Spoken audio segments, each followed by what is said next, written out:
Today we're going to test flight the MJXRC X102H quadcopter. If you haven't already seen my unboxing, I did a live thorough unboxing of everything that comes with this drone. After the live stream happens, it'll actually just save the video as a normal video like this one on my channel. So you can find that. It looks just like this in the thumbnail. So today we're going to be test flying it and seeing how the footage looks because it has a solid gimbal on the bottom for a GoPro. It should definitely hold the GoPro Hero 4. So I have the Hero 4 Silver here. We're going to test it out with the Hero 5 Black and see if it can hold that because this does shoot 4K at 30 FPS. The other interesting thing that you might see before we go test it out is that the propellers are on the bottom.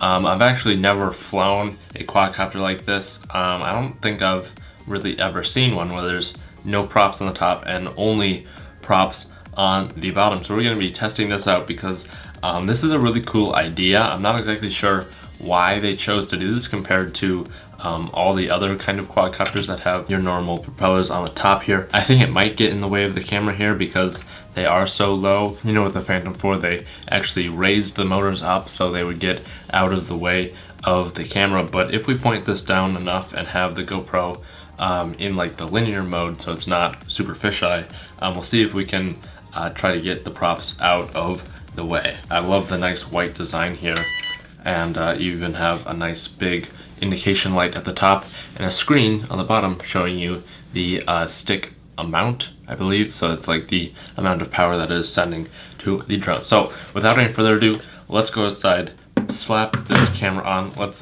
see which camera we're going to use, and then we're going to just take it up and see how it flies. Alright, so Hero 4 fits perfectly. There is quite a bit of wiggle room forward and backwards, but otherwise it's very solid. Let's see if we can put in the Hero 5. The problem is that the record button is on the top and that's going to be concealed.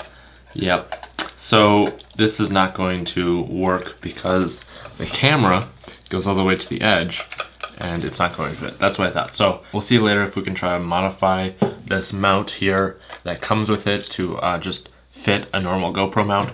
But for the time being, let's just slide in the Hero 4 and close her up. It locks down here. When I take this outside, it's a little chilly, so I'm gonna grab my jacket.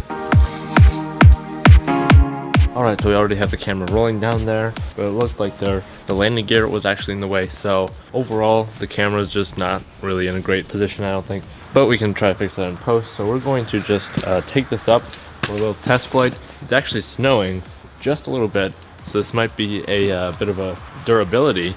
And since the motors are covered on the top, maybe this is somewhat of a waterproof drone or just snowproof or something. It's a little windy out here. Sorry if the audio is a little difficult. So we're gonna take this up here and see how it flies. So it looks like this red button on the top here is what starts the motors.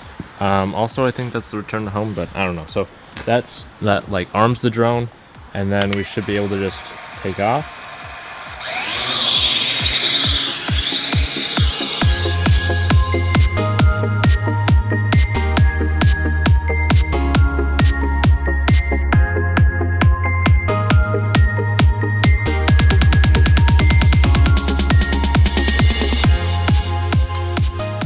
Yeah, so overall I'd say this is a very decent drone for beginners, and if you already have a GoPro, this would be a great drone because you can just take your GoPro and put it right on here.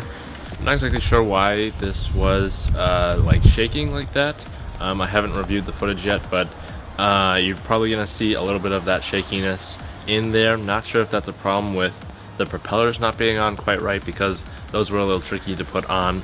Also, it is snowing just a little bit, and the water has gotten on the top of the drone, but it looks like it has been doing just fine with that.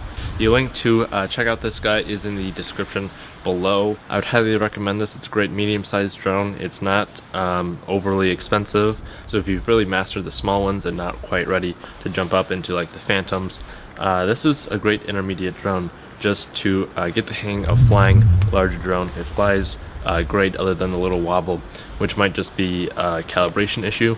So if you want to read the manual, you can try to figure out if you have that problem as well.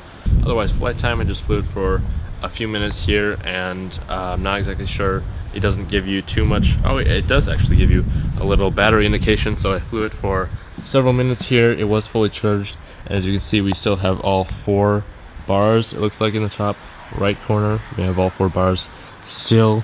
And if you want to see any more videos in the future with this, make sure to leave a comment down below, or any questions that you have, and I'd be glad to answer them. As always, don't forget to keep it pro and get out of this rain.